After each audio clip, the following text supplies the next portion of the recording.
city you burn, I'm gonna build one high.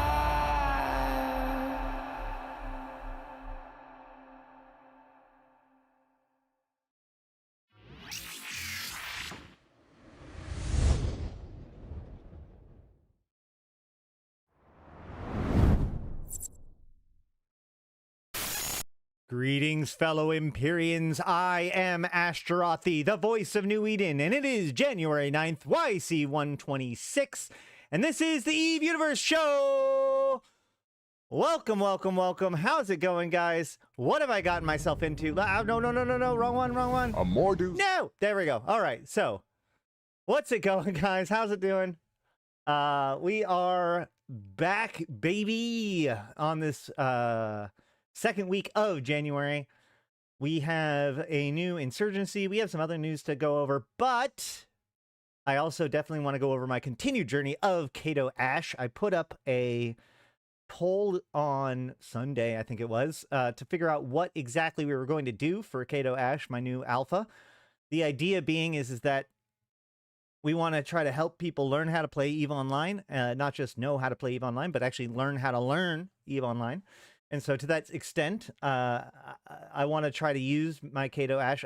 Ever since I made this new alpha last year, at the end of the year, in order to, just get some footage for Should You Play EVE in 2024, I've had tons of people coming to me and being like, hey, when are you going to do more with Kato Ash? Can you do this with Kato Ash? Can you do that with Kato Ash? And I think that I really hit something here where we have a lot of newer players who have joined the game and they go to experienced players and I'm like, oh yeah, here, check this out. Here's your alpha, or here's how to do Abyss. Look at me with my 250 million skill points running the Abyss. It's so easy, right? And like, that's not very helpful to people. And so I think that that's why I've seen this energy. That's why I've gotten people to come to me and be like, hey, can you get Kato to do the Abyss? Can you get Kato to do gas huffing? Can you get Kato to do exploration? Because the idea is that, like, I've gotten this character, every single moment of her existence has been documented in these streams. And so from there, I'm able to take it from nothing and go and do these different things that are normally suggested to new and alpha players. So here we go. Over 12 years of experience of gameplay, going into learning how to make a character that's under a month old do all those things that we like to tell people that they should do when they first play the game. So that's the conceit, okay? Now, to this end, I don't want to make the decisions. I don't know what people want. So I decided to make a poll. I put up a poll. I put up some good options on there. The Abyss, gas huffing, yeet exploration, the classics.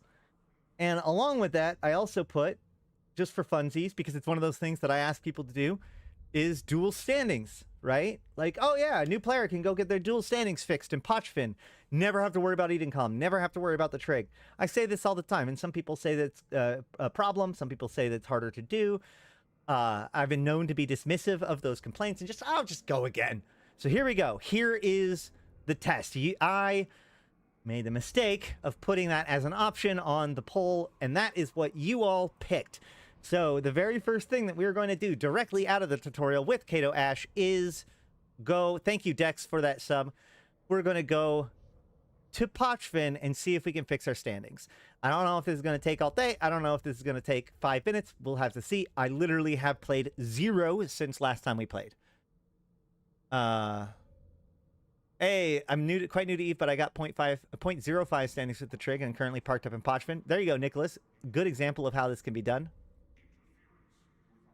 The worst of the traders, so easy to make $1 billion a day.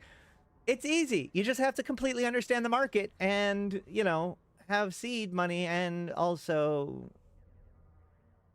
hauling tools. I don't know. Market is weird because it is one of those things that, like, if you know what you're doing, you can turn no ISK into a lot of ISK really, really quickly. But, like, I think that, honestly, learning the market is actually a really good way to learn the game, right? Because if you take small risks on the market, what you actually are doing is learning what's popular. So then if you start asking yourself, why are these things popular, you can actually bring yourself a pretty far way into understanding the game. Do I think that an alpha could snipe a torpid sleeper? Only if it's under attack by other people or other rats.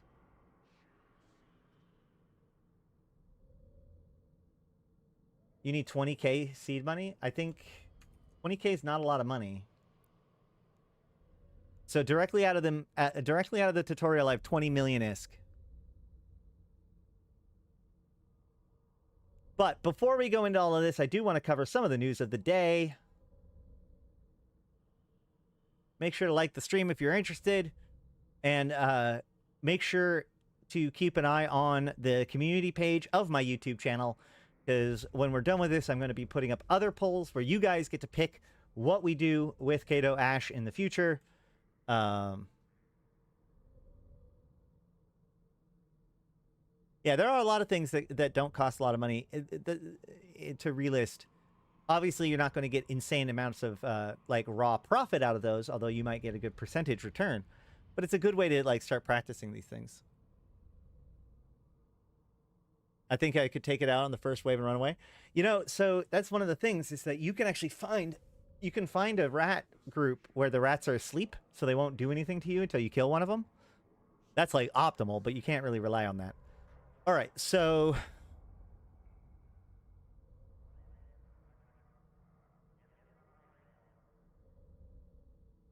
first and foremost, updates, patch notes.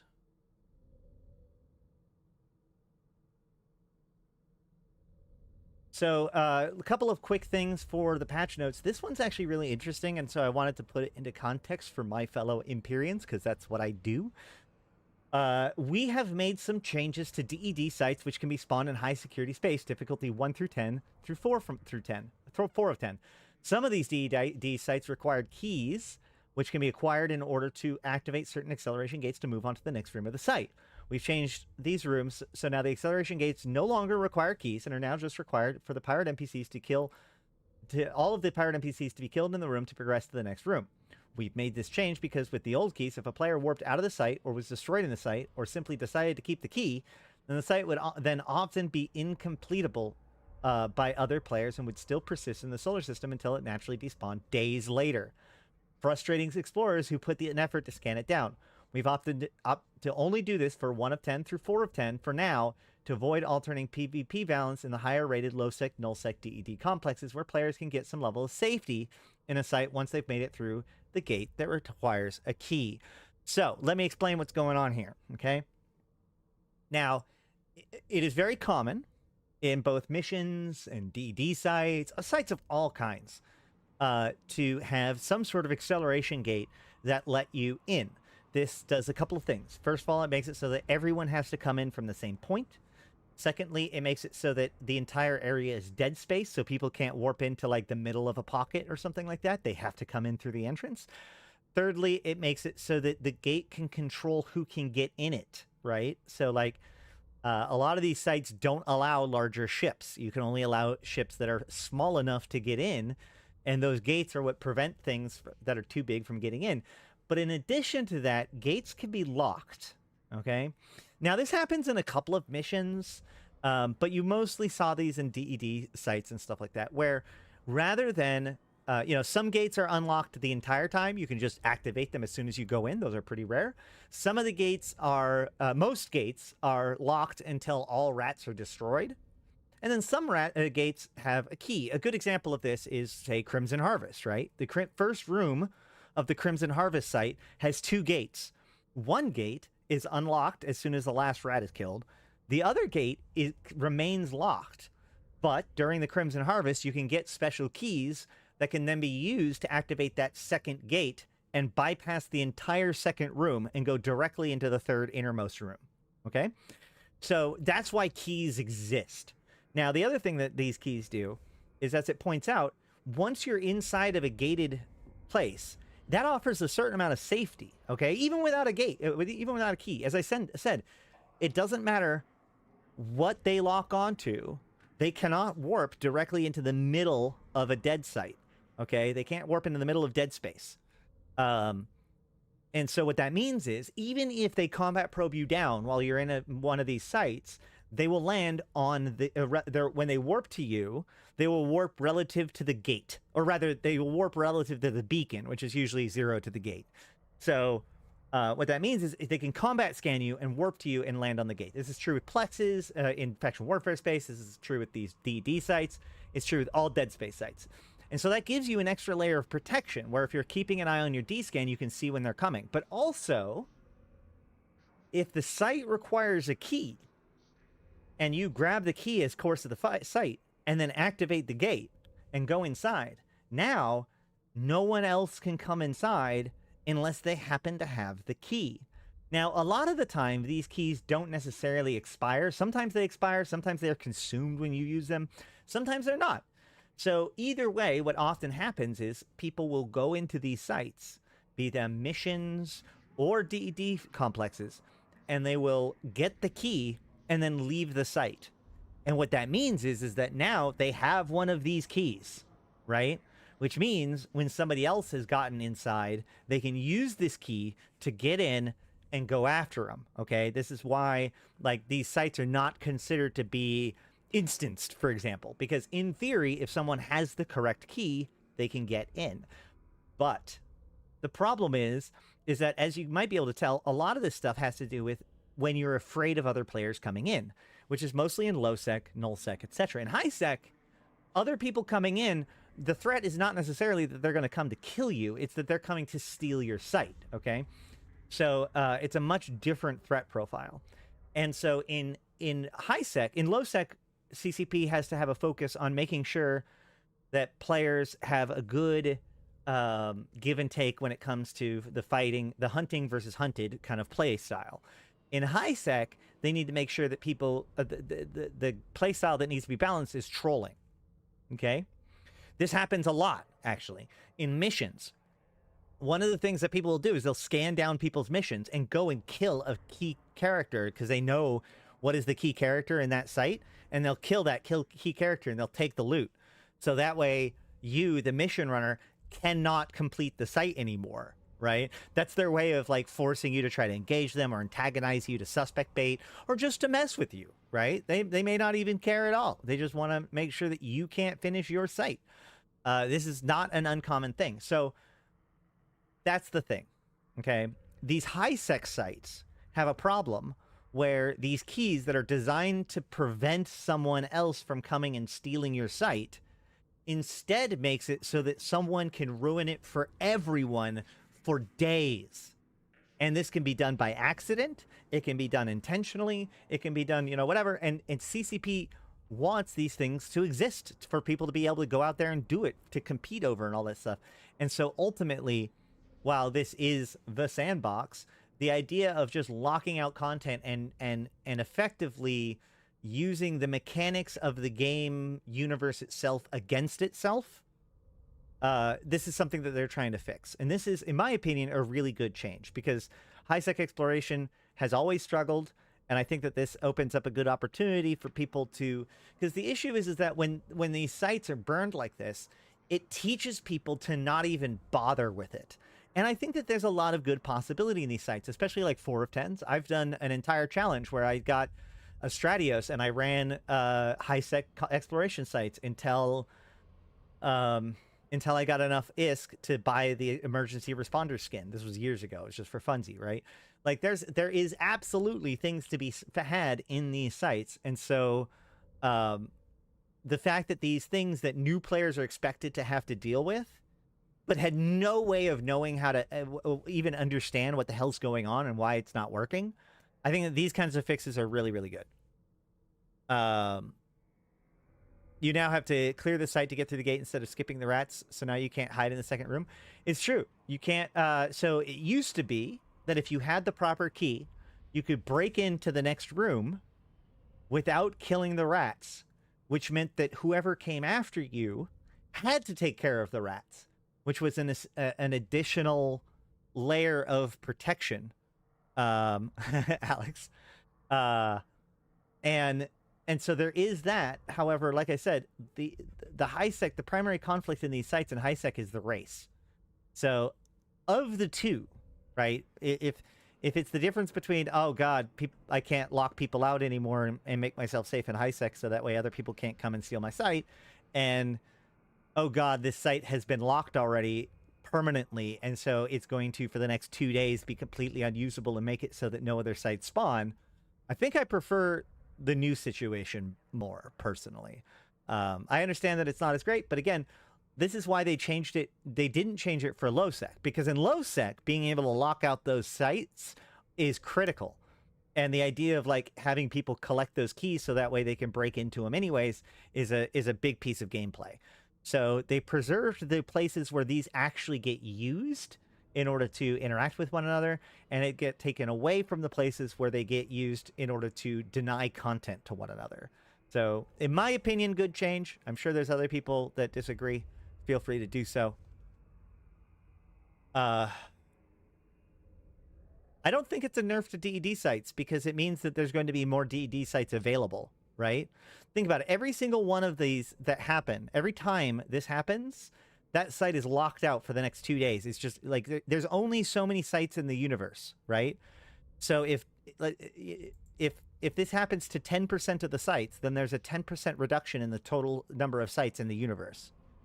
And a fair chunk of them are broken. You could have bought the keys on contract, and hiding award targets could use the high-low sock. But the problem with that, Jeremy, is that, again, these are designed for the newest of new players, okay? No one with any amount of experience about how to buy keys on contract should be running of 1 of 10. There are better things for you to do. You might be able to argue with a 4 of 10, but, like,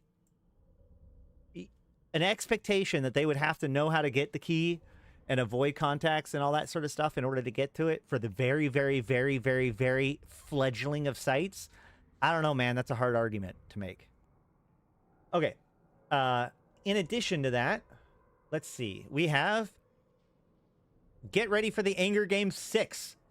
So, you know, the idea of the organized tournaments has continued. I'm very pleased about this. Anger Games is like it's kind of like the off-season alliance tournament. Okay, so we have the PvP tournament scene that looks better than ever in 2024.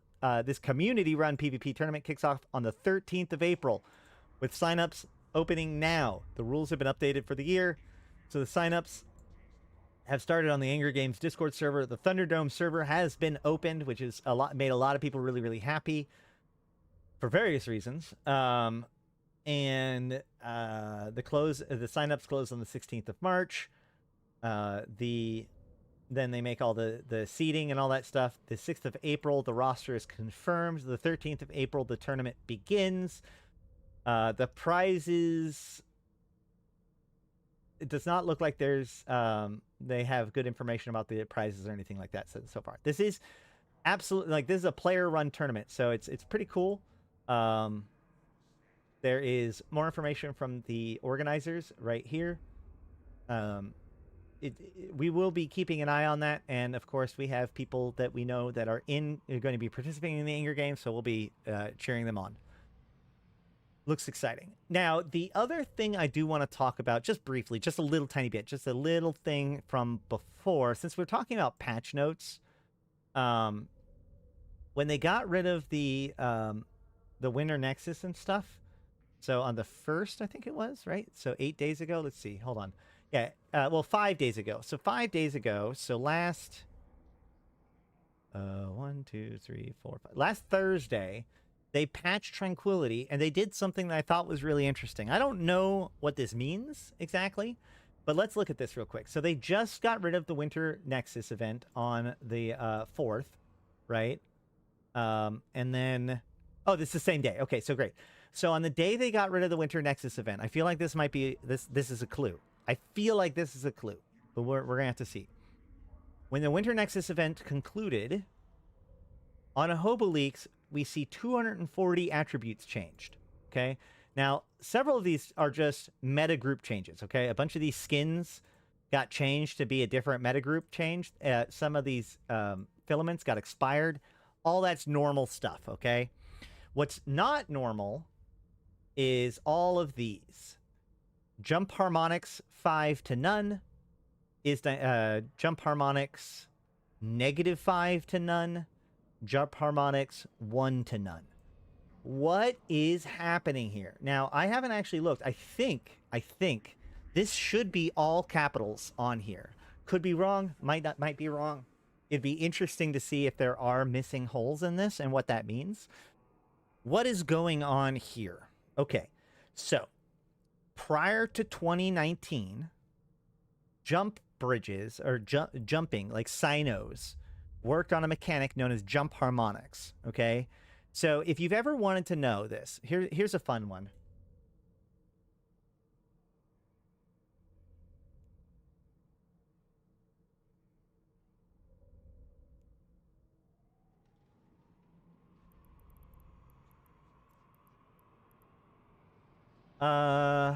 Here is an industrial sino beacon, right?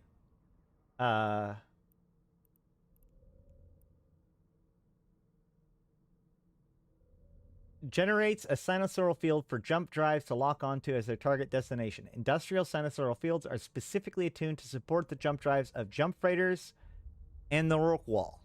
All right? So you might think to yourself, well, jump freighters and the RoAch wall are the only thing that can jump through. This is not the case. I don't know if this is going to say it.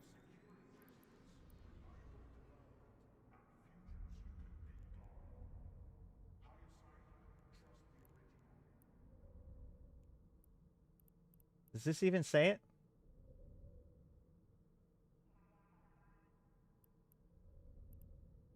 It's just not say it at all. It's just a surprise. Got you, tricked you. Yeah. Okay, well, fair enough. So, as it turns out, Black Ops ships can jump to industrial sinos. So the things that can jump to industrial sinos would be the RoAch wall, jump freighters, and Black Ops. So on the one hand, this is a bit of a balance, right? Like, if you just see an industrial sino in space, you're going to think, oh my God, there's something juicy over there, right?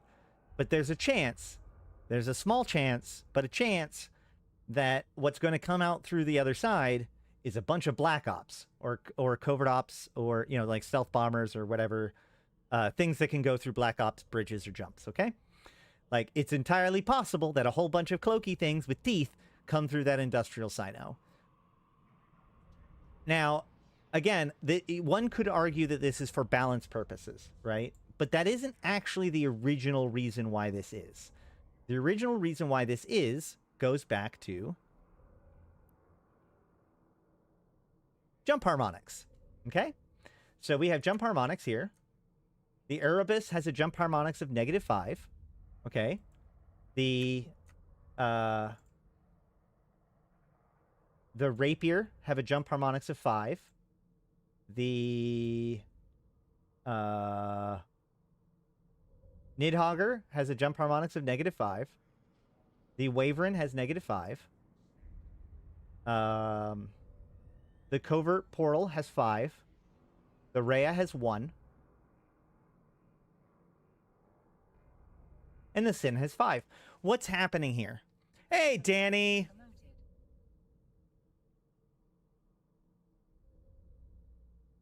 Thank you so much. Like the stream for my fellow Empyreans. 07 to you, Danny, for your 14-month sub. Thank you very much.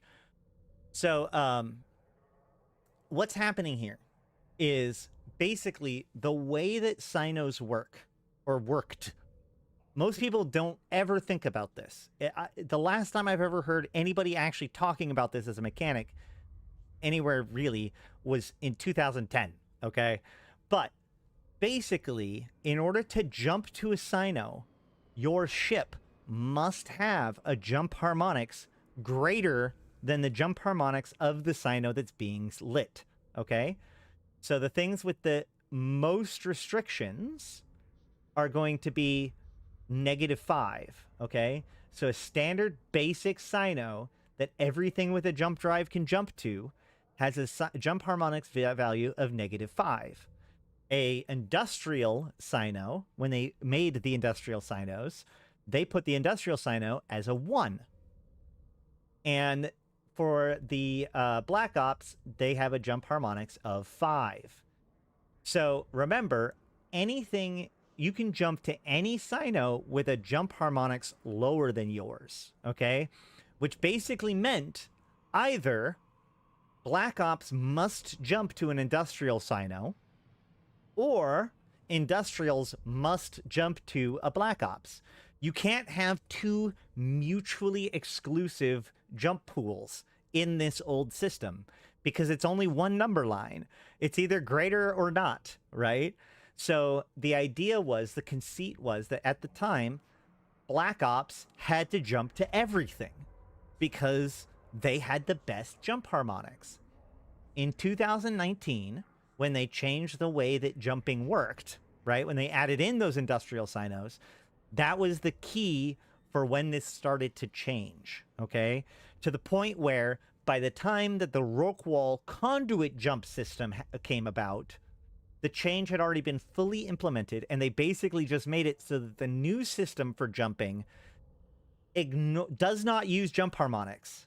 Instead, they use normal pools of jump ships, right? So that way they can have all different kinds of pools of jump ships. You know, the Rockwall can only jump mining barges, but not Black Ops ships or whatever, right? Like, that only exists because of the way that they reworked the tools. However, jump harmonics remained as this like vestigial attribute on all of these different things based on the old rules. The new rules were made to replicate the old rules, and then they grew out of that into new systems. But what I find very interesting is that all of this was actually very, very related to the winter event, because 2019, jump portals, jumping, all this stuff, this development is exactly where the yeet filaments came from. It was working on these tools of like jumping and changing how jumping works and changing how jump harmonics work. It was that development that gave us birth to the winter event filaments that would later become the yeet filaments. And so the idea, I don't know for sure that these two things are related, but what we're seeing is the jump harmonic stat finally being deprecated, finally being completely removed as a stat across the board from what I think is pretty much everything that had that stat at the same time that they're ending the winter event. So, what do I think this means? It could be nothing, okay? But this seems to suggest that CCP might be working on further improvements to jumping. Who can jump with what can jump with who, because this is the kind of cleanup that I would expect to see when they were working on things like that. Okay? So could be nothing, but they are clearly cleaning up, if not working on, the old mechanics for how jumping worked when it came to capitals. This has not been the way that jumping has worked for 3 years, but they've decided to clean it up now. That's it. That's what I got for you. Okay, enough delay. So, what are we going to do here? Basically, let's talk Pochven. Let's talk invasions. Okay, so for those of you who may not be around during the time, can I pull up something about this? What can I pull up?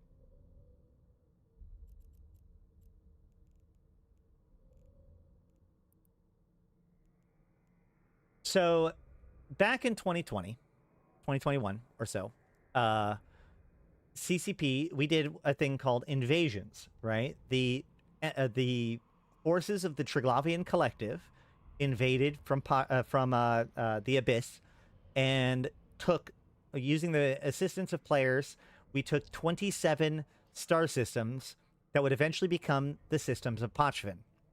The 27 systems that were taken by player effort would become Pochven. It wasn't scripted. I'm not going to debate that right now. Moving right along. However, in the course of doing so, we did a lot of damage to space-time. Just a lot of damage to space-time. Hold on.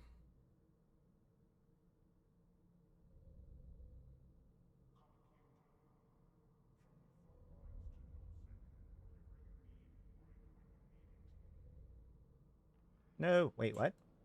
Is this? No. Wait. Oh. Hold on a second.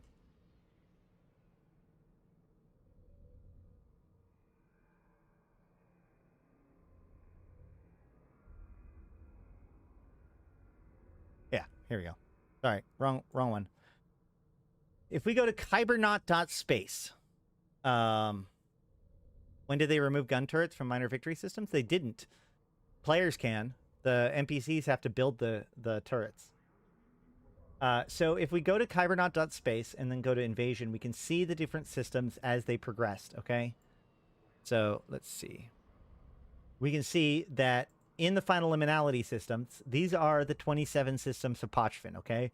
We can even go over here to Pochven, and we can see these are the 27 systems of Pochven. This is where we're going to be focused today, but it's not why. That's right, 14 likes. Are you just trying to starve my guinea pigs? Do you know how much guinea pigs eat every day? Do you know how many likes, comments, and subscribes these guinea pigs require? Come on, have a heart. Have a heart. Give a like. All right. But these are not the only damage to space-time that we did, okay? We have a bunch of systems. So basically, if you notice, each of these systems either has a giant yellow star or a blue star. These were the only systems that were eligible to turn, okay? In the same way, we have a bunch of fortresses. Look, most of them. Now, some of these are actually not blue or yellow because of reasons. But, like, as you can see, most of them are, okay? So these are the fortresses and the final liminalities. Thanks, Nick. So, but in addition to that, we have 84 Edencom minor victories and 28 Triglavian minor victories. What are these? These are systems that were won by one side or the other that was not eligible to turn for one reason or another, either because it was an important system or because it wasn't the correct kind of star or whatever, okay? Instead, they became minor victories. Now, what's important about these is that these minor victories continue to be controlled and continue to be patrolled by their forces, okay? So fortresses, Edencom fortresses and Edencom minor victories are still very easy to run into. Triglavian minor victories are very easy to run into, and they all three of these systems can be guarded by NPCs and special gate guns that work on standings with these guys, okay? Now, why does this matter? Well, by default, I don't have any standings with the Triglavians or Edencom.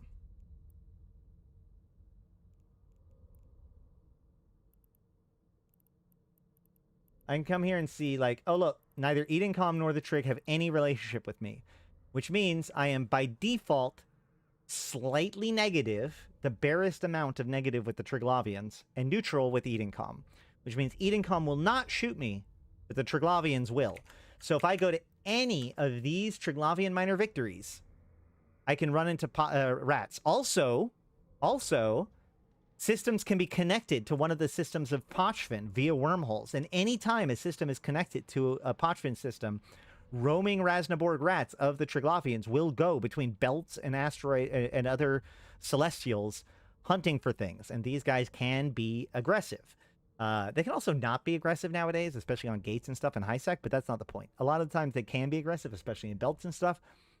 So if you're not careful, these Triglavians can come out of nowhere and kill you. Likewise, if you are anti-Triglavian, these fortresses can come and kill you. Okay, so in-game, we can tell the difference. We can see how popular these things are. We're going to open up our map. And we're going to sort it. We're going to go to the gear. Go to color by, geography and statistics. Nope.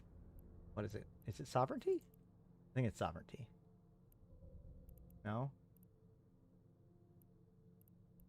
Geography and statistics. Isn't that what I just did?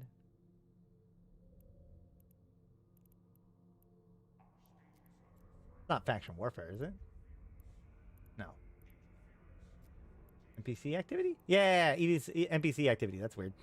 Okay, so if we go to here, Edencom fortresses, There's all the Edencom fortresses. We go to Edencom minor victories. There's all the Edencom minor victories. And there's all the Triglavian minor victories. Now, that means that there's more than a few options. Like, if you're just trying to travel around, one way or another, it's going to get in your way, okay? You know, there's plenty of places where the Trig will just attack you on sight, which is a nasty thing. But there, at the same time, there's lots of places where, let's see, if I go, like, let's say if I go to Amar space right now, right? I'm in Caldari space and I want to go to Amar space. I set my destination. You can see there's stuff like this right here. Look at these two systems, Jark and Sasta. These two systems are almost always camped to shit by Edencom. So as a pro-Triglavian player, I always have a problem going through these two systems. I either need to get it scouted out, or more likely than not, I need a pro-Edencom person to just move my ship through it, because these things are always camped to shit, okay? It's incredibly annoying, okay? Likewise, in the war zone, if you're going to be into faction warfare, there's plenty of systems that are pro-Trig and pro-Edencom. So how do we fix this? Well, the way that Edencom and Trig work is that they both hate each other, okay? We can go look. In fact, Edencom, we can look up Edencom as a faction, and we can see that the Edencom standings are -10 with the Trig. Likewise, Trig have -10 with Edencom, okay? What does that mean? Well, when you get standings with one empire, that standings will derive to the other empires based on standings, okay? Let's take a better example than this. Let's go with the Gallente Federation, okay? So based on this, anytime you gain, like, let's say you gain 1 point worth of Gallente Federation standings, you'll lose 0.2%, 0.2 of a point with the Amar Empire. Now, obviously, skills and everything like this can modify this under normal conditions. But as you can see, like, based on how much standings you have with them will determine how much of it derives, okay? So, like, a gain with the Gallente will be a big loss to the Serpentis, because the Serpentis, or rather, a gain with the Serpentis, rather. If you gain 1.0 with the Serpentis, you're going to lose 0.9 with the Gallente, because the Gallente almost 100% hate the Serpentis, okay? Likewise, if you gain with the Gallente, you're going to lose almost 1-to-1 with the Serpentis before standings, all right? So in that same idea, Edencom has a 1-to-1 relationship with the Triglavian Collective. If you lose 0.1 with the Triglavian Collective, you gain 0.1 with Edencom.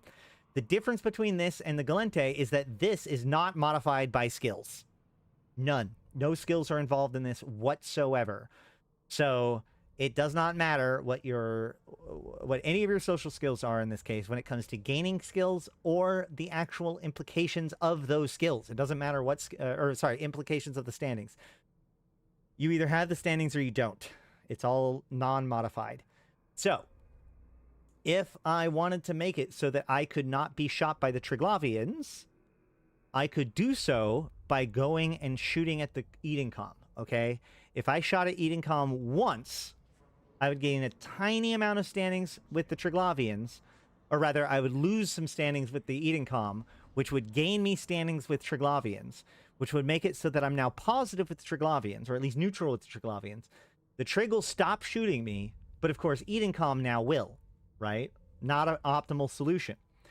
Another advantage to this is that if I can get 3.0 with either of them, not only will they not shoot at me, but they will actively defend me. They will rep me. They will fly in my support. You know, as long as they're on grid with me, they will defend if something happens. So, like, for instance, I like to kill a I will go to a site like a planet or an asteroid belt, and there'll be an NPC rat, like a clone soldier or something like that in Losec, and a NPC warpost, like a Triglavian warpost, and the NPC attacks me, and the warpost blats him out of the sky, and I loot it, and we're off to the races, right? It's really fun, cool, great. So we want to get standings with both of them. We don't want standings with Edencom and not Trig. We don't want standings with Trig and not Edencom. We want standings with both of them. So how are we going to do that? Well, it's really kind of simple, actually. The Triglavian Collective have a negative 2.5 or 0.25. Sorry, negative 2.5 with the rogue drones.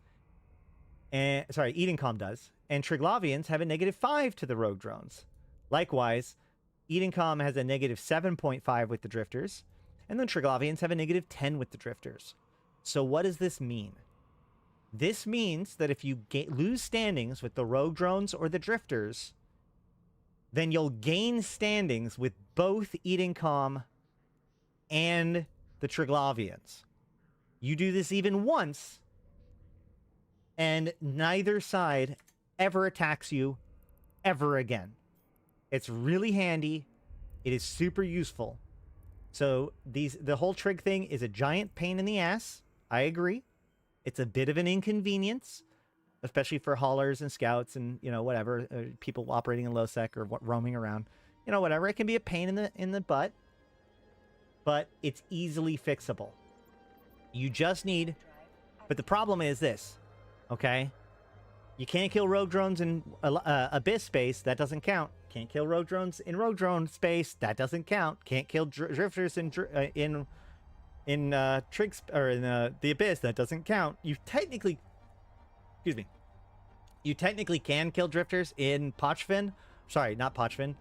The drifter hives, and have that count. But that's significantly harder than what we're going to be doing. The best thing to do is to go into Pochven and attempt to kill one thing, right? Just one rogue drone, one tiny little rogue drone, and then stay alive, okay? Now, here's how standings works, okay? When you kill something, basically there's a rolling 15 to 20 minute timer, okay?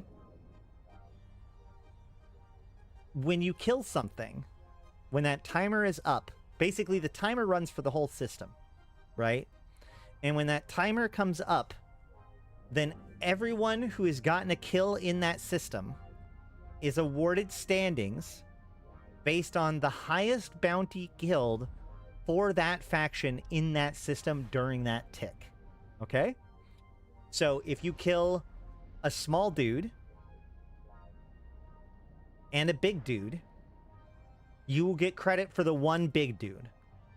If you kill two small dudes, you will get the credit for one small dude.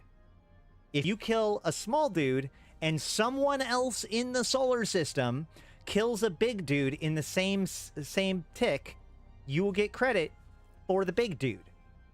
If you kill a small dude and then you jump into a different system and kill another small dude, you will get credit for both small dudes. It's a little bit confusing, but the short of it is that we need to go in there into Pochven and kill one tiny rat. Now, there's multiple ways of finding tiny rats. They have sights, and they can be roaming around. But the tiny rats that we're looking for are only going to exist if that system is actively connected to a null-sec system, because that's the only way to get rogue drones. I'm not even going to try to go after a drifter or a sleeper right now, just because for now we're not going to try that. We're going to want to kill a single rogue drone to try to fix our standings.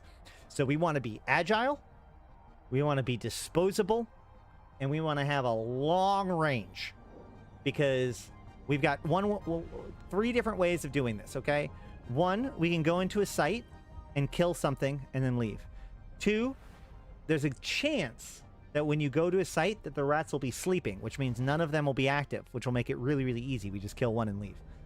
Or three, there can be roaming rats, and if we can run into two different packs of rats killing each other, then we can just take pot shots until we get credit for killing one of them, okay? Now, the key is that we have to then survive, or at least stay in the area, I think, for 15 minutes to see whether or not it works. And in the end, when we're done with that, we just, if it doesn't work out, we just suicide, come back, and try again.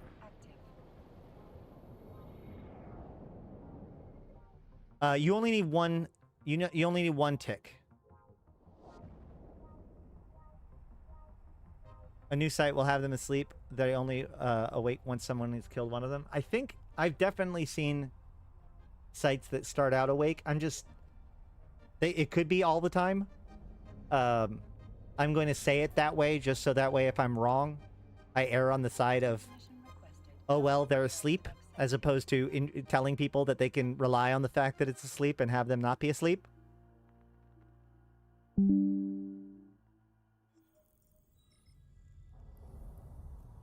I have full energy in raid. Don't waste it. Okay. So, what are we going to do? We want... I'm going to try out a destroyer first and foremost. Okay? We're going to try...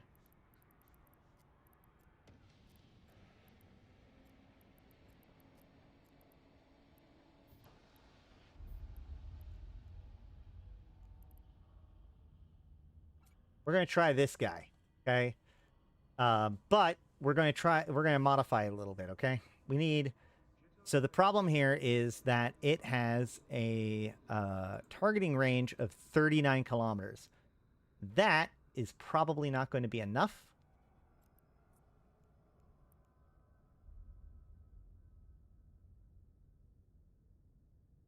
Yes, it's one standing stick per system that you kill a rat in. Correct.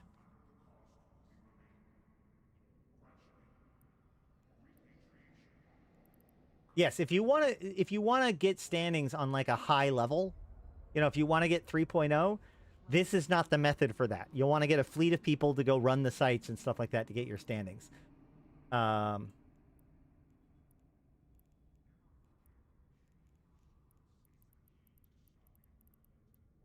we're going to want the biggest, baddest railguns we can get.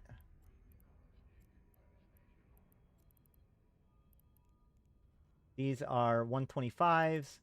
The best we can get is 150s. So we're going to unfit these and throw in 150s. We are, like, I haven't used my million free SP, but we're going to try to pretend like I don't want to use it. Okay? So we're going to compare and get the top meta.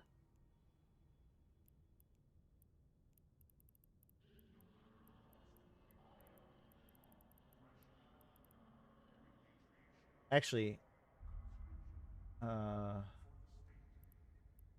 go with highest accuracy fall off, huh? Actually, it's all the same, huh? Where's metagroup? Where's metagroup? Wait. There's metagroup.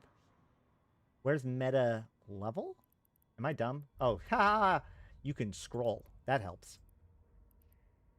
Okay. So here, hold on a second. If you look here, my accuracy is the same. That's a big difference. Let's see what happens if I go with the more expensive guns.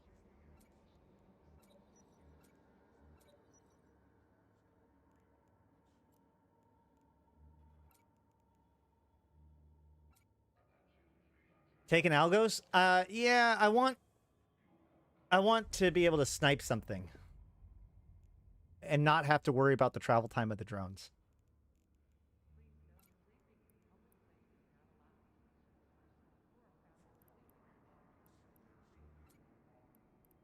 I'm going to go to the compact micro warp drive. Now, I need to get a probe launcher.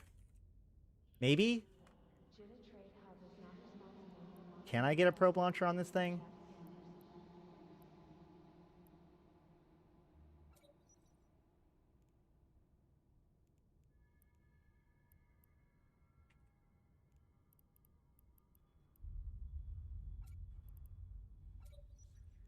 Sensor booster.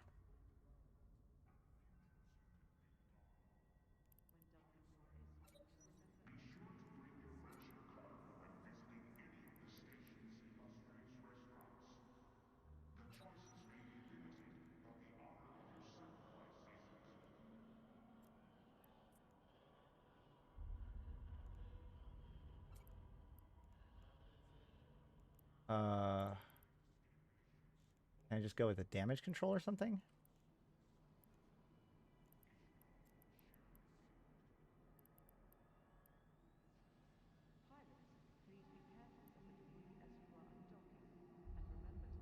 All right.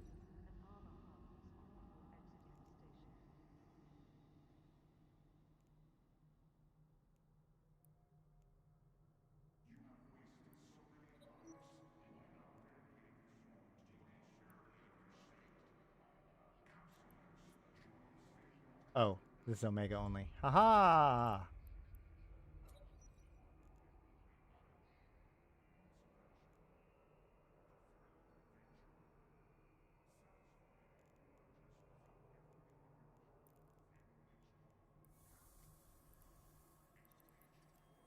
We're going to apply skill points. Skill training completed.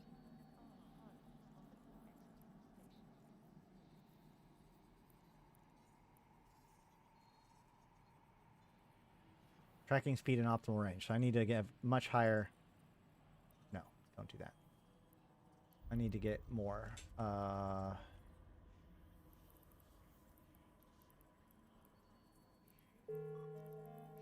Skill training completed. And then, Completed. so I need power grid.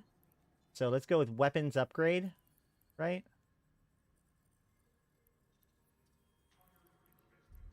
It's going to be power grid, right? Nope, that's CPU. Advanced weapons upgrades.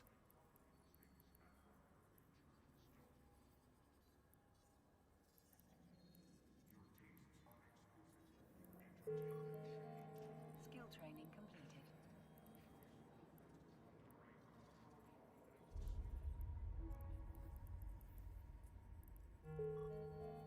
Boom. Skill training completed. Hey, lazy one.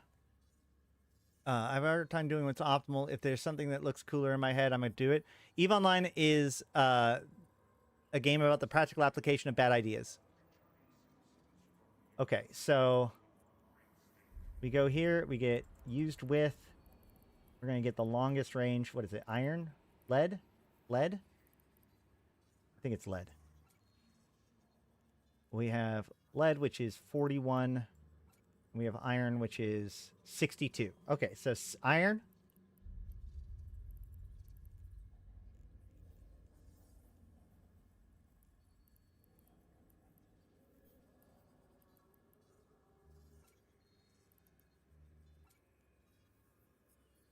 Federation Navy iron. Let's just get like 1,000 rounds.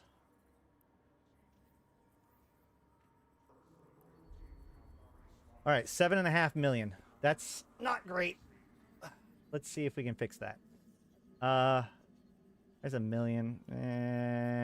Maybe I don't think we can.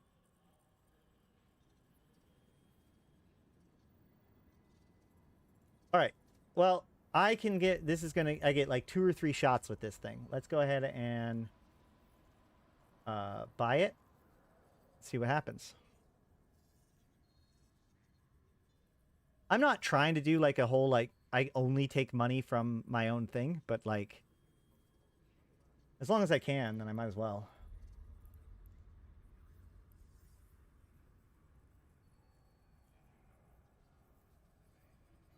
We'll look into other ways of making money anyways, just in case.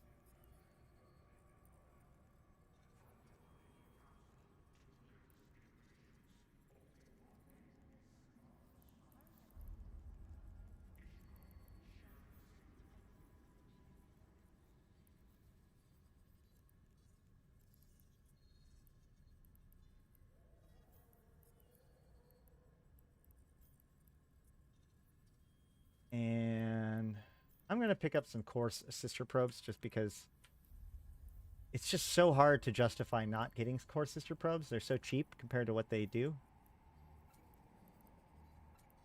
And let's go ahead and grab a Pochven filament.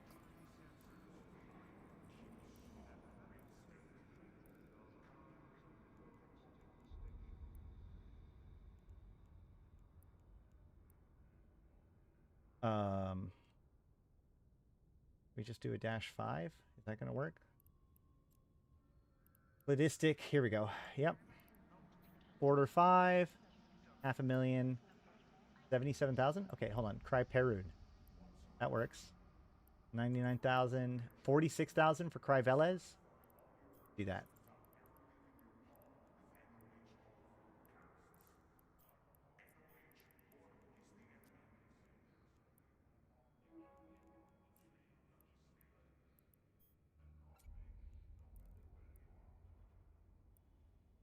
All right, the other thing I'm going to do is I'm going to go open up my escape menu, go to shortcuts, and I'm going to change my combat directional scan key from V to spacebar.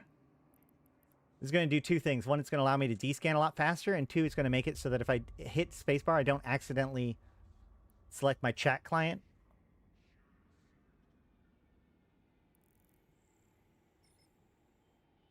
You can run it with a Kestrel. You can even run it with a Vigilant. I just like to do it with a longbow Kestrel. I'm going to try it with a longbow Cormorant because it's what I often suggest to people. I'm trying to figure out how bad of a suggestion I've been giving out, you know?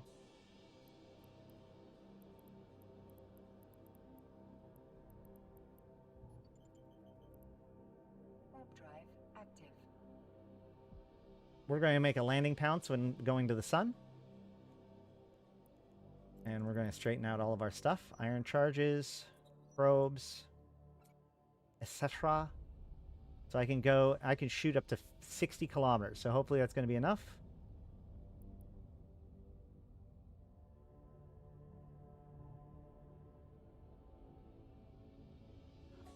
Warp back to my safe. Set my standing or my safety to partial, so that way I can use my filament. And then right click on myself. That didn't work. Pilot, form fleet with, so I'm going to form a fleet with myself.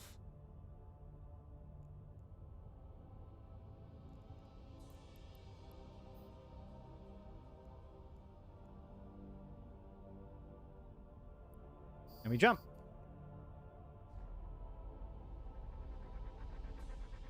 That spacebar shortcut has saved you so many times. Exactly. How much does the filament cost to come back to Empire Space? Usually about 5 million or so, if I remember correctly. Okay, so what do we got? We got dead elites. Pop this out real quick. We don't have a lot. And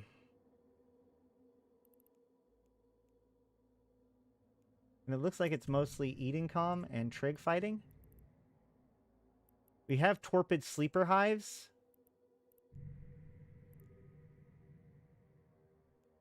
And since we have torpid sleeper hives, we might have sleeper rats. Hey, look at that. There's a lot of trig, though. Like, not a lot of other things there.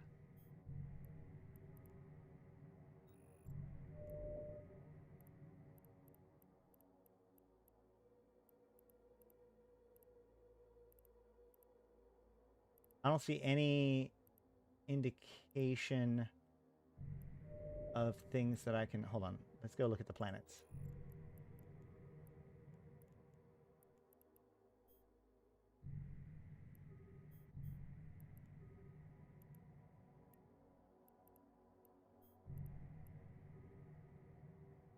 Warp disruption probes. That's not great.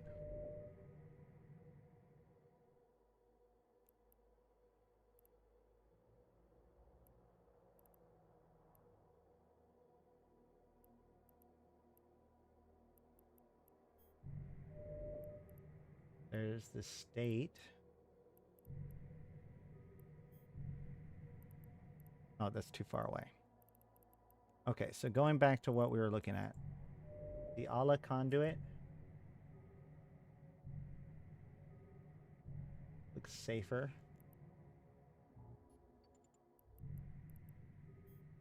The Senda conduit looks spooky.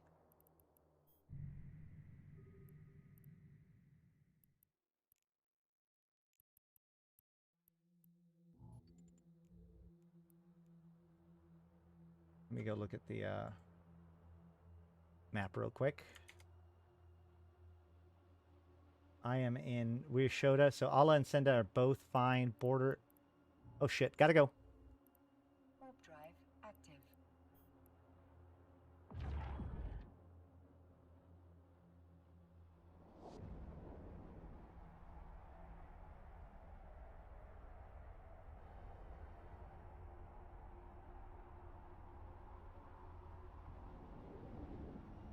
Fuck! Well, that's not a great way to start.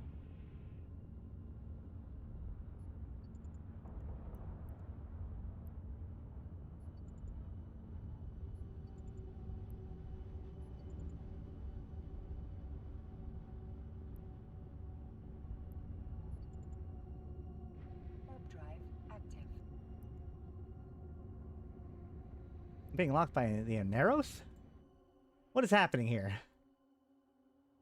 Okay, well... That's where all those probes went.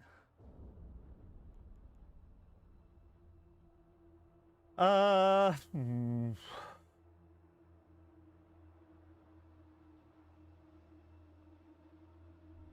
here's the trig. Also not great.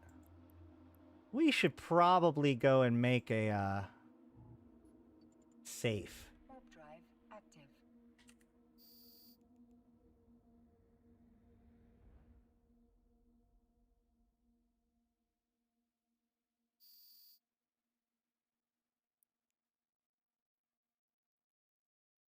Here's the Velis Clade, the Automatus, whatever, Subornost, which looks really cool. But we're not really here to sightsee at the moment, unfortunately. Warp drive active. Okay, so I'm in a hostile system.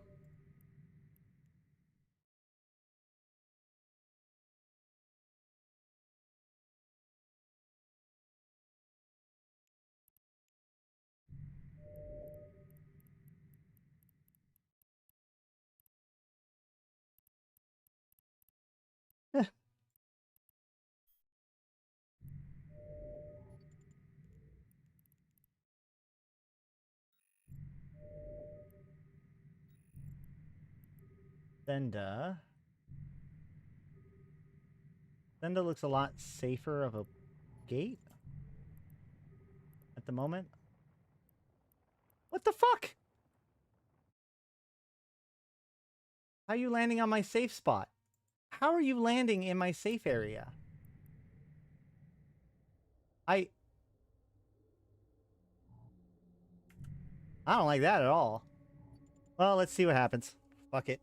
Warp drive active.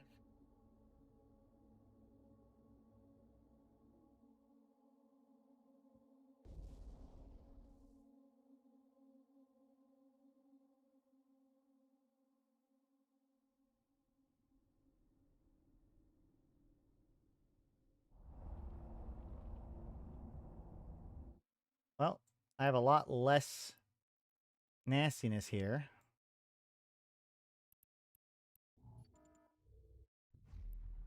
Less nastiness, not no nastiness.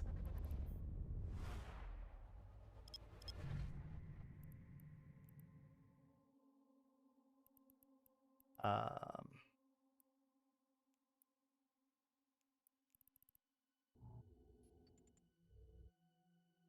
Warp drive active.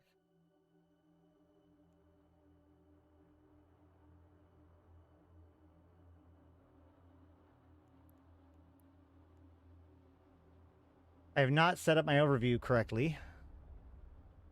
Who is gate camping again? It looked like Kybernauts.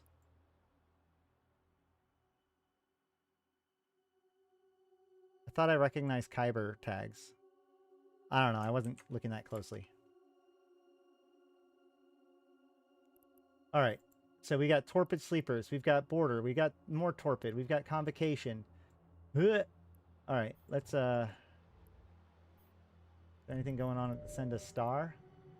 Rasnaborg. No. Warp drive. If I can find... It doesn't look like there's a connection to rogue drone space here, but if I can find the Triglavians fighting... if I can find the Triglavians fighting the Drifters, then I could do that, theoretically. Super risky, but you can do it.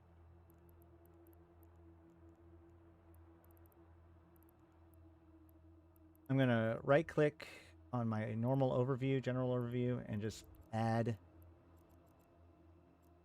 planets to the overview, so that way I can just hold my D-scan button flip between planets. There's the Rasnaborg.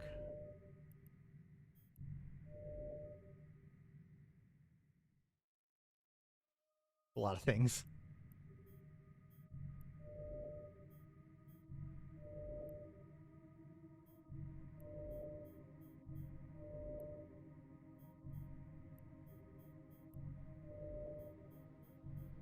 We were just in Wyashoda, right? Yeah.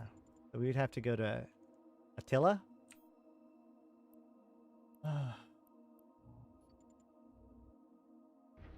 It's getting any of the SIGs that save yourself time and risk dying.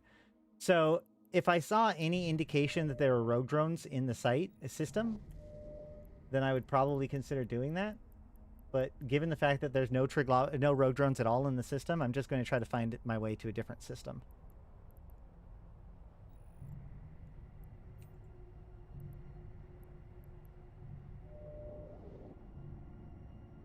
There's so many capsules everywhere.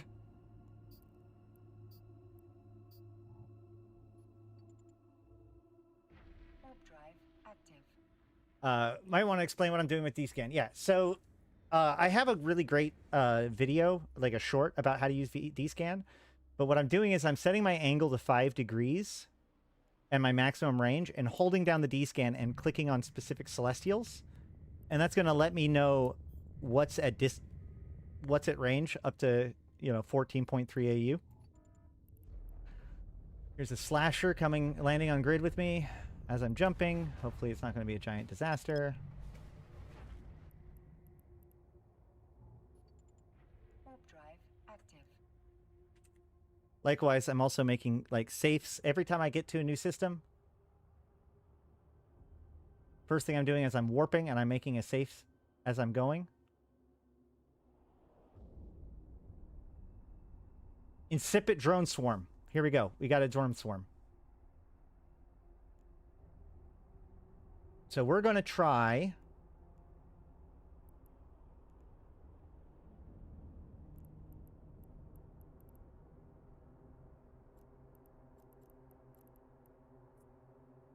We're going to try to just warp in at the insipid drone swarm at 100 and see whether or not we can do that. Warp drive active.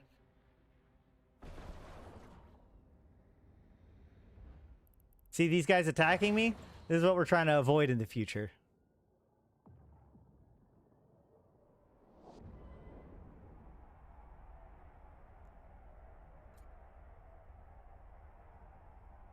So remember, I have to get a rogue drone within 60 kilometers of me without them killing me.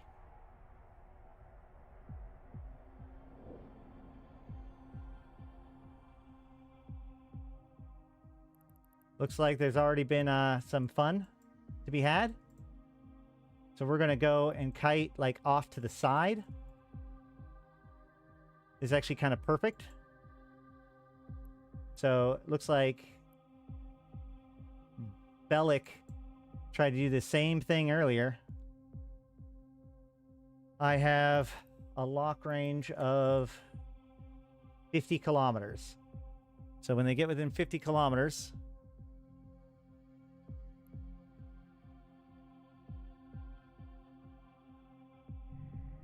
And now I changed my D-scan range to being 360 and like 5 AU. So that way I only see things that are relevant to me. And I'm going to start trying to figure out where I want to be aligned out to as these guys get closer. Maybe I can find an alignment point. Aha, nope, that's this entrance point. I want to find a good alignment point where they can get close to me. Maybe that one will work. Try this.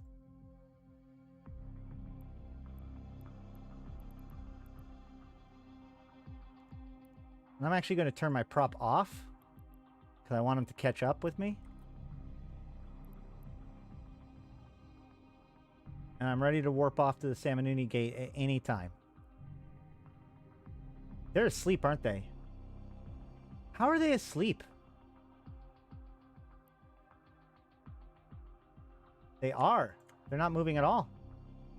All right.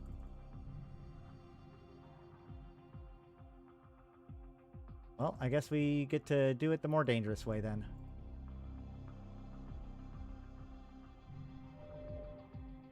A panther?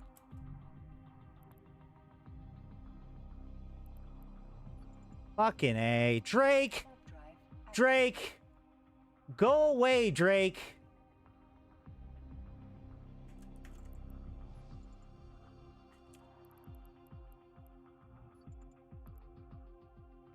Warp drive active.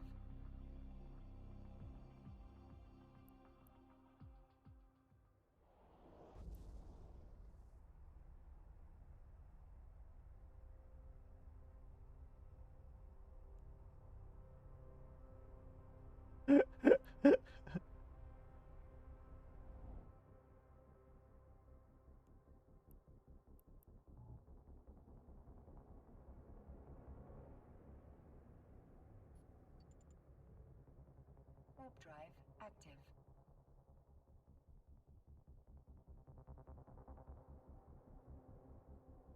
All right, well, if you see a panther in Pochven,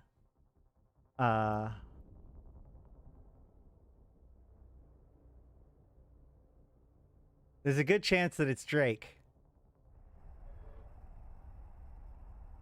I also spelled your wrong. Ah, Drake.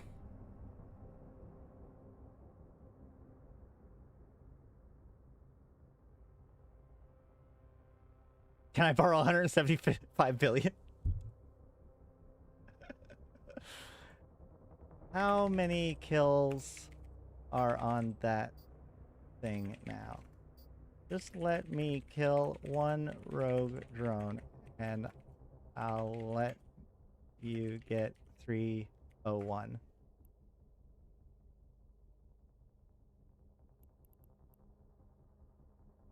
Okay. Let's do this. Hey, sheesh, giving away 5 gifted memberships. Holy crap. Going to Snoo Snoo, Ragtag Pro, Satonio, Pecamix, and Synoxis? Sweet! Thank you so much for that. That's right, we're trying to figure out whether or not we can do things. Drive active. I made a deal with Drake. Let's see whether or not he follows through with his side of the bargain.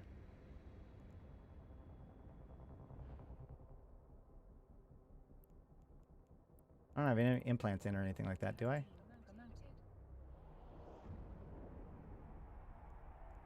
Cato relegated to terrorists. Promoted.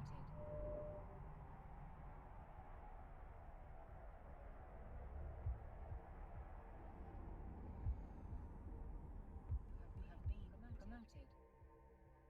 All right, let's see. Where are they? We just need the one. We just need the one. Drake, just don't kill me long enough for me to be able to kill this one rat.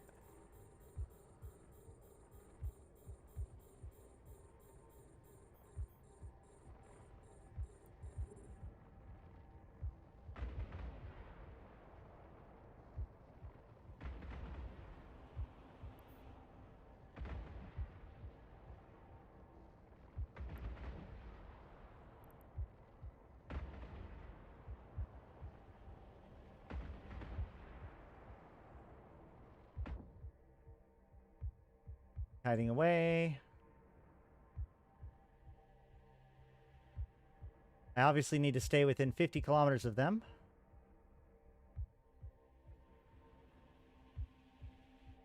Otherwise I lose my lock.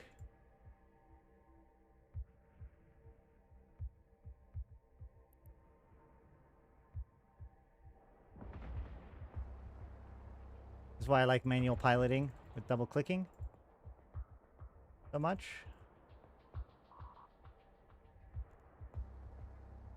Boom.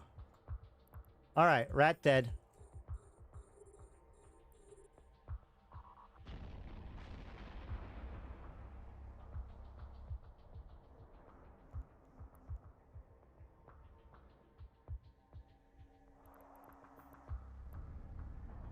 Look at this dude.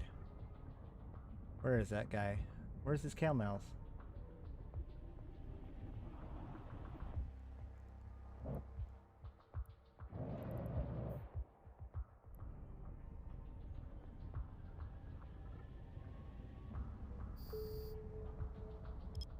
Oh, I think I died. Did I die? I died. There goes Drake. And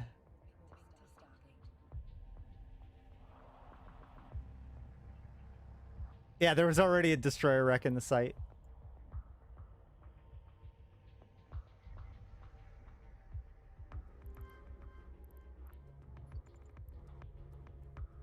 Warp drive active. We're gonna warp off just in case.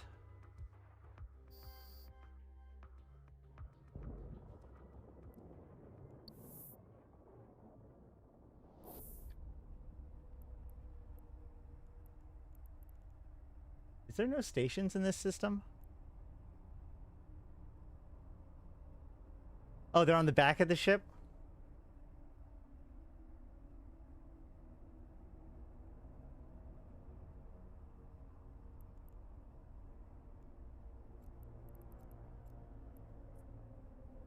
I'll invite him to fleet. Oh, you're already in a fleet.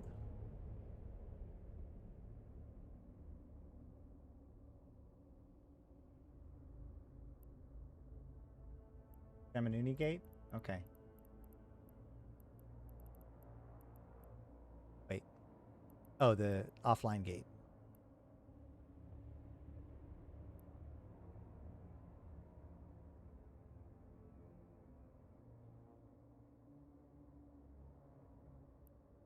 Ah! There's a wolf.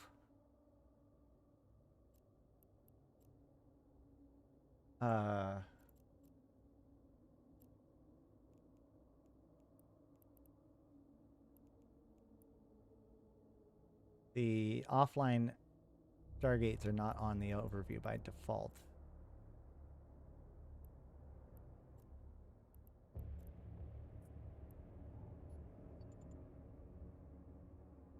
Warp drive active. How are there things landing all over me? Oh, wait, no, I'm not in a safe. Never mind. I just warped to a planet. My bad. That's why.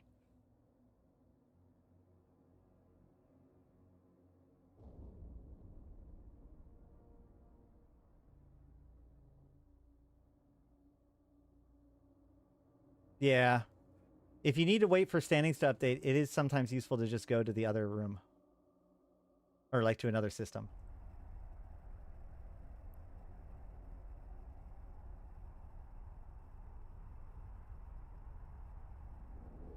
Why would you send me to where there's entropic disintegrators, you jerk?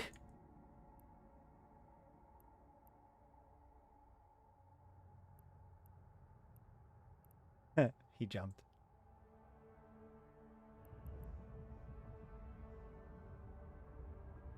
See if I can see it before.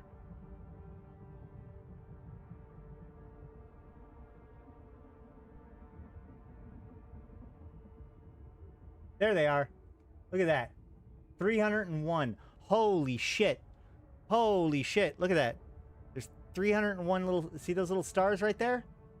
That's 301 kill marks on that panther. Like, legit.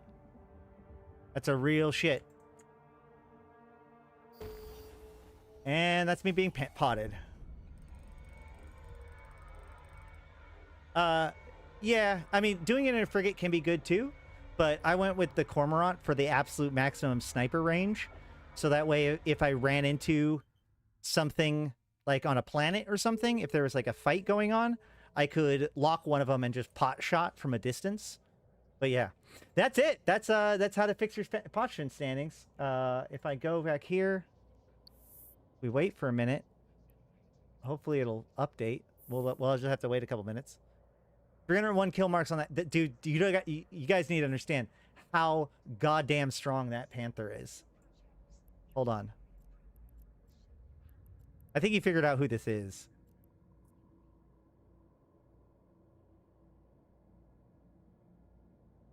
I'm going to ask him if he wants to link the fit for the stream. Drake is a good dude. And by good dude, I mean one of the worst dudes. Be scared of him. Okay, look at this thing. Look at this thing. First of all, without even opening it up, look at all that red. Look at all that red. Look at all that purple. So we've got double medium abyssal energy neutralizers, abyssal large energy shield, abyssal micro warp drives. Oh, here we go. He's even linking them. So the gyro is an abyssal officer mod. And then a second abyssal officer mod. And then a third abyssal officer mod. So there you go. Wow. I have no skills on this character. Let's just throw fusion in there.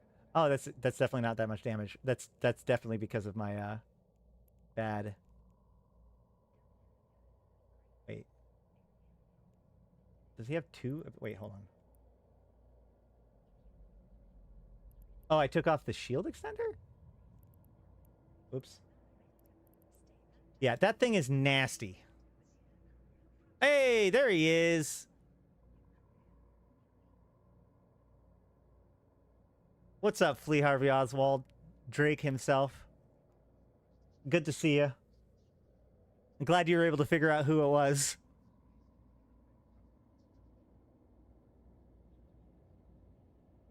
Killing 10 million ships on gates because he's following the instructions of Zoria Triglov. I was an invader. He is securing Pochven. The stabilization of Pochven must continue. That's fair. All right, Flea. No, this Flea's ship. Like, you gotta understand, how long has this thing existed? This thing is over 2 years old now, right? I got warp bubbled my first attempt when you got the sleeping drones. I thought you were in. Yeah. I mean, it was pretty easy, right? I'm pretty sure getting potted won't stop me from being able to get my standings fixed. Yeah, there was a lot going on, man. That gate camp was nasty.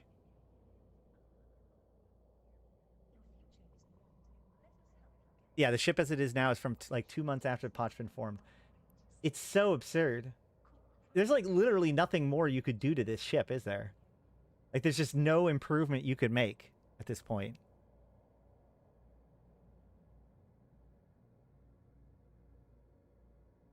You mean the NPC structures? Well, the NPC structures being part of the stabilization was kind of a... I agree. Has it made back the cost of the loot that's slain? I don't know if that's possible, but I mean, like... What value do you put on having a Panther with 300 kill marks and 10k cold when cloaked? So you got to understand. Okay, so one thing that's worth noting is that Drake made a lot of money in the early days of Pochven. So people used to tell people that, like, there's nothing going on in Pochven. Pochven's totally dead. Meanwhile, there are people making trillions of ISK in Pochven, like, every fucking week. And Drake and his crew were one of the only people's, like, actually disrupting them by stealing all their rewards. Like, the concept of seagoaling that is now very popular in faction warfare, it was that term seagoaling came from Drake and his crew.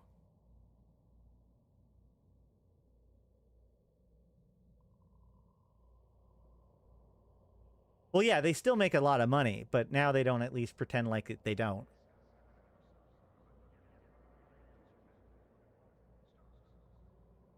Anywho, so yeah, that about covers how to do that. Where's the standing? Come on, where's my standings?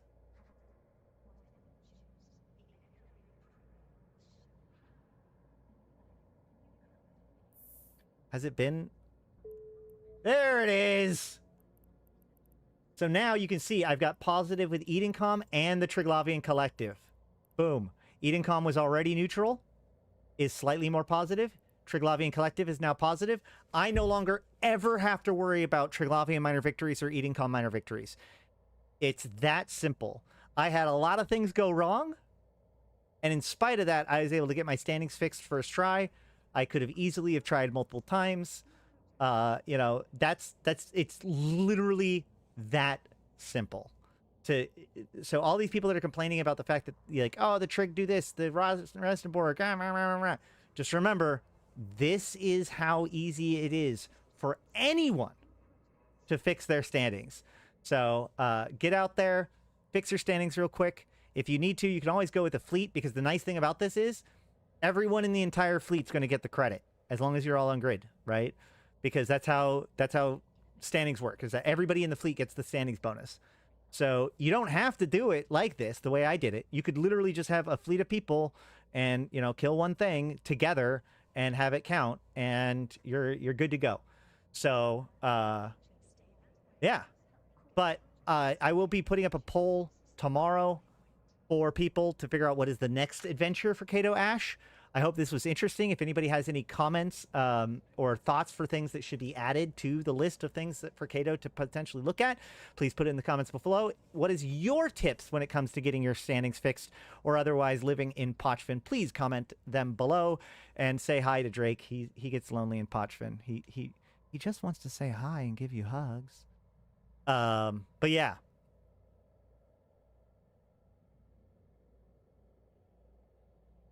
Tomorrow, my plan tomorrow is that we're going to do our first member-only stream. So, I don't know, we might do Lethal Company. I think my son might actually, we might have my son stay home from school tomorrow, so that way we'll do like a member-only stream with my son. It'll be great. The only rule is we won't be doing EVE Online stuff, so we might do like Lethal Company or Phasmo. We just got an update for Phasmo. We just got an update for Lethal Company. We just got an update for Raid Shadow Legends. We just got, it's just crazy. Like everything's getting updated right now. There's all kinds of stuff to talk about. There's stuff from Final Fantasy XIV to talk about, but we're going to relegate all that for the members only stream tomorrow. It's going to be the first time we've done that kind of stuff. So hope to see you there. If you aren't already, make sure that you get a member. It only takes $1 total to become a member on YouTube. Get access to those kinds of things, including the emotes and special access on the Discord. Make sure you've tied your YouTube to the Discord, and hit me up if you need if you have any questions, so that way things are linked up and we can get you into the support channels. And because the idea is that I want to be able to do stuff with my supporters when it comes to these kinds of stuff. So yeah, and I think I'm going to start doing my streams where supporters can hop in more often. So how easy it is to spawn officers in Null? Probably not. Yeah.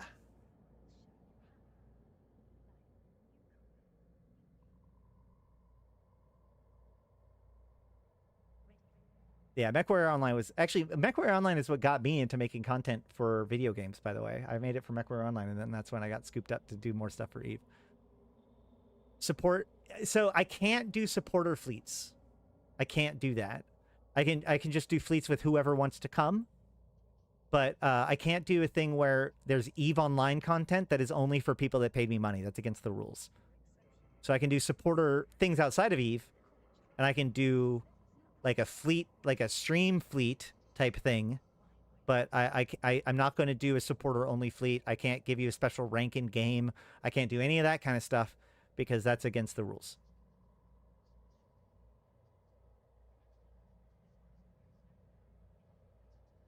As much as I'd like to, I want to follow the rules of CCP. But if you like what I do, make sure to subscribe to the channel and come on to the Discord and flag yourself for YouTube, so that way you get all of the notifications as soon as they come up.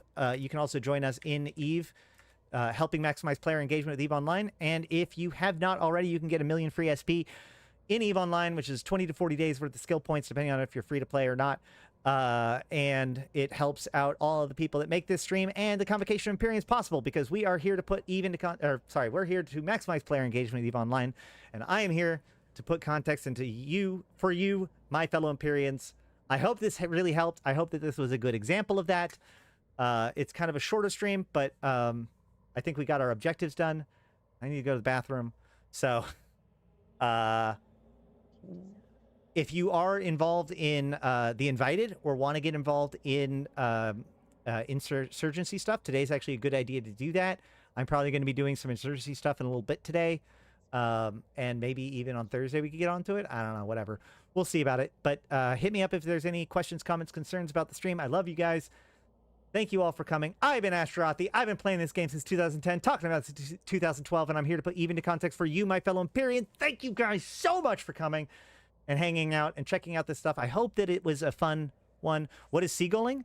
Seagulling means that basically the act of seagulling is when a site pays out to anybody who's involved in the site, and you go to that site and do not contribute to that site's completion, but you like burn off really far, so that way you count as being in the site, but not you can't be taken out by the people running the site. You can't be stopped, and you just take your own credit part of the cut. That's called seagulling.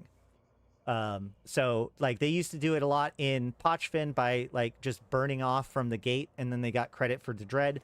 In faction warfare, it's done a lot by a bunch of like alt accounts or whatever going into battlefields or even plexes, and then burning off and refusing to contribute to the actual site, but only getting paid out for it.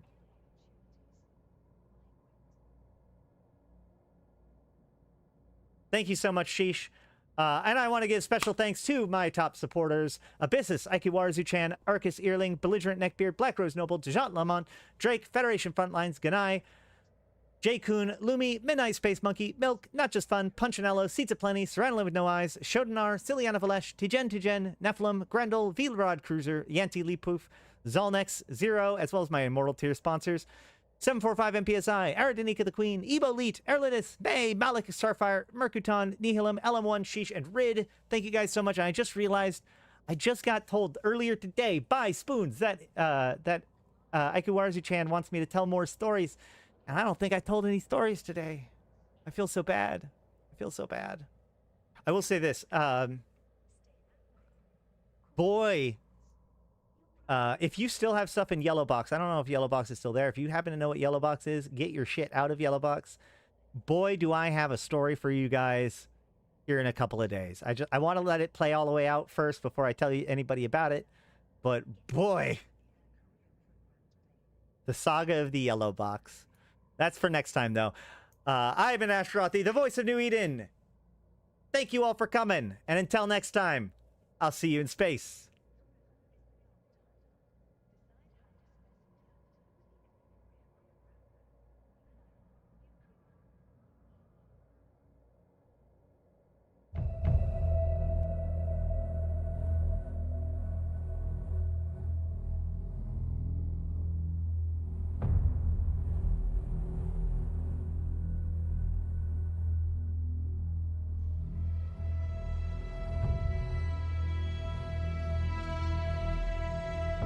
Bring on the wrecking machine.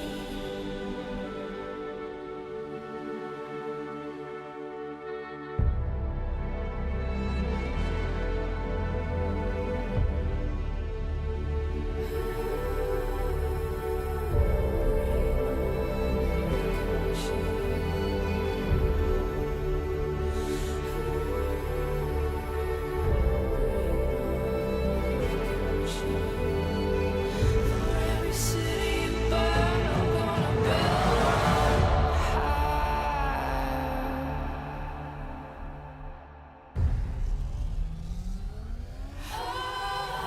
Bring on the wrecking machine, setting your dreams of heaven on fire. Bring on the wrecking machine.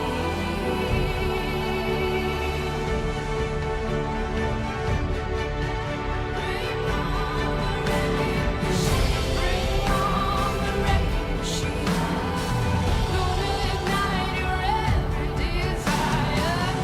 Bring on the wrecking machine. For every city you burn, let it burn, let it burn, let it burn.